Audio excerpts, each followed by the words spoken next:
This should be our last video for Unit 5. This is the last part, I hope the second part of discussion of the piety impulse. And when we last left off, we were talking about artists focusing on religious experience, comparing these two paintings. We'll talk more about St. Presence and Ecstasy later on in the semester. And earlier we talked about sometimes the importance of focusing on saints. I think one point I wanted to make that I somehow kind of skipped over was that one of the benefits of focusing on the saints is that you can both discuss the divine without necessarily having to represent the divine, because sometimes actually representing the divine can be tricky. Not all artists are as comfortable with that. Not all cultures are equally comfortable with that. So just like this is a type of representation of religious experience and piety, this is, and I thought this is an interesting comparison because, this is, ancient Sumerian dating about 1,000 years before the Babylonian. And in the Babylonian, there is a sense of the god and the king, right? And the god is truly much greater. Like if the god stood up, he would stand a couple of heads taller than the king. But at this moment, because the god is seated, right, the king and the god are eye to eye. Whereas here in the Sumerian, these worshippers are all looking heavenward with their big giant eyes. They are all looking to be filled up with the divine from above.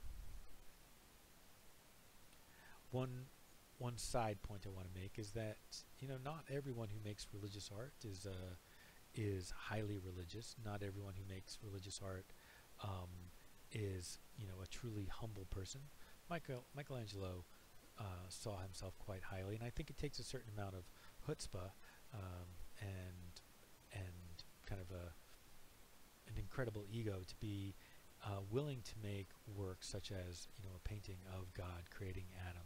And certainly in this image, he is both he's using the idea of the painting of the mural as a representation, right? The act of creating a painting is a symbol of the act of creation itself. So like I said at the beginning of the lecture, it's important to remember that there's lots of religious experiences other than Christian religious experience. Most of the religious experiences of most of the world and for most of time have not been religious experiences, and most of the art therefore reflects other kinds of religious experiences. And it's important to see how those differences can lead to different kind of choices about the art. And I use these two examples as an example of that. They're both beautiful examples. I believe that they're both from the Metropolitan Museum of Art. And I don't have a lot of time, but I will just focus on the Buddha for a little bit, just to get you to kind of think about how the spareness, right, as well as some things like, there's certain details like the stretched out earlobes that are very specific to Buddhism in general. But to think about how this is different from representations of Christ, and one of the things that's different is that it's all about a very kind of peaceful moment. But another thing that's different about it is the kind of the spare simplicity. It's almost like the image itself is a purposeful representation of the chosen poverty, which is interesting because Christ also espoused a life of chosen poverty, but is often not painted with such spareness as this sculpture is made. Lastly, in terms of non-Christian art that I wanted to talk about, I did want to talk about Stelioes Mosque in Turkey. We've already talked about some examples of Islamic architecture, and some of the most beautiful architecture in the world is Islamic architecture. And this mosque, which I hope one day to see, is one of the great examples of it. And so I wanted just to kind of cover that and show you a couple of different views from different points of view. And remember that a religious building is both, and the architecture of a religious building is both it's a religious work in that it's a housing of a religious space, and that religious activities will happen in it. But the structure itself also becomes, in a way, a representation of the religious experience, and a representation of the religious ideals, and even to a certain degree of the theology. And now, hold on, I want to go forward just for a second, because you can see that same idea here in the Rouen Cathedral, and with this light shining through. So one of the last points I want to make is that religious experience, though, can be very personal. And so, and even religious theology can be very personal. This is probably the perfect example of that. This is by the way, do you notice this is actually at the Getty Museum? Just the last time we were talking about architecture, we were talking about the new design, relatively new design Getty Museum. Anyway, this painting, Christ's Entry into Brussels, in which James Ensor imagines that Christ returns, but he returns to Brussels in the middle of a carnival, right, where everyone's wearing all these crazy masks, and no one notices him because they're all so busy reveling. And because it's such a crazy scene, who would notice, the appearance of, the Son of God? But there he is, right there in the center of the painting, and I think it's an amazing painting, a truly extraordinary painting, but also a very extraordinary representation of personal religiosity. In this case, it's kind of a representation of being religious despite everything, despite the insane modern world that he lives in, still holding on to his faith.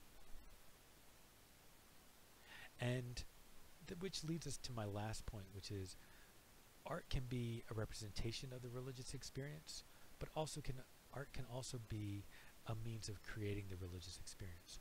I think that both of these images, right, this kind of moment here, but also this image, right, being able to look and really study a page in a book of this intensity and intricacy, they're both about trying to do the same thing, which is to inspire in us kind of a religious awe, to really take a moment to truly to believe and to open ourselves up to the possibility of the divine.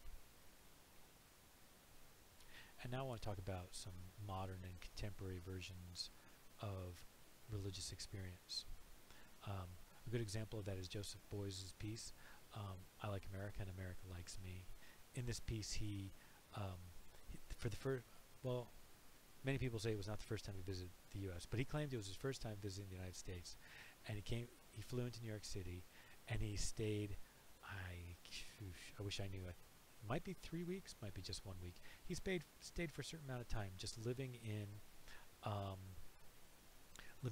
apartment, just him and a coyote. And he was wrapped all in felt, and the basic goal, I think, was for him not to get eaten by the coyote. And since he survived that, he felt like he had successfully won over America. And that's very much kind of a shamanistic type religious activity, and that's how Beuys thought of it. Whether you see this as a religious work of art or not is up to you, but I think he definitely thought it could be. And whereas James Turrell, who was raised a Quaker,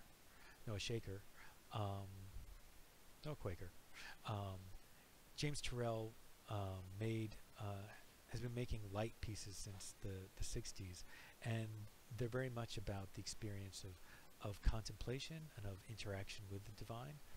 And I think the best piece to end with is this piece, which I think is a great example of a contemporary artist making a work in a completely open-ended way that is about religious experience. And hopefully, at least it is for me, about creating religious experience. All right, that's the end of that lecture. All right, see you next week.